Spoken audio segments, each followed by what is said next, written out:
Among the most perplexing and tragic events in rock history, it left many wondering what had happened. Charlie Watts, the Rolling Stones rhythm section, died in 2021. Many were hoping that his bandmates would take center stage at his funeral. On the contrary, they did not appear anywhere. Not even Ronnie Wood, Mick Jagger, or Keith Richards.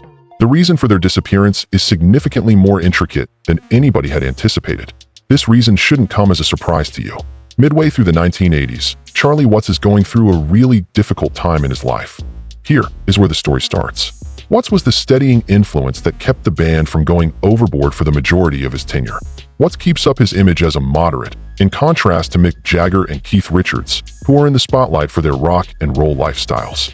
However, that perception started to fall apart in 1983.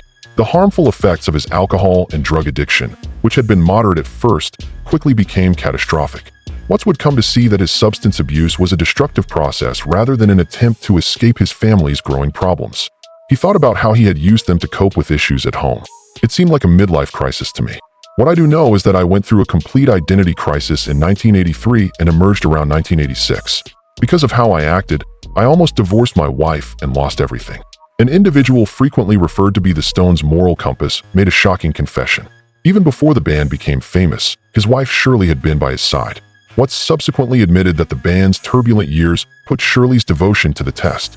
Over time, he came to the realization that continuing along his current path could lead to the loss of both his marriage and his identity. He reclaimed command of his life by the decade's second half. Watts made yet another big choice about his way of living in the late 80s. A cessation of smoking was imminent for him. It was a huge step toward better health for a man whose health had suffered greatly due to decades of performing under the constant pressures of touring and recording. But not even this self-control would protect him from the medical problems that might arise in the future. Watts' throat cancer was detected in June 2004. The revelation came as a shock to the band, as well as its fans. The cancer went into remission after months of intense radiation treatment, which he endured. Watts recalled that incident, saying, "I went into the hospital and 8 months later, Mick said, 'We're going to do a record, but we'll only do it when you're ready.'" As promised, the Stones patiently waited. Watts was not pushed to return until he felt ready, while Jagger, Richards, and Ronnie would occupy themselves with songwriting.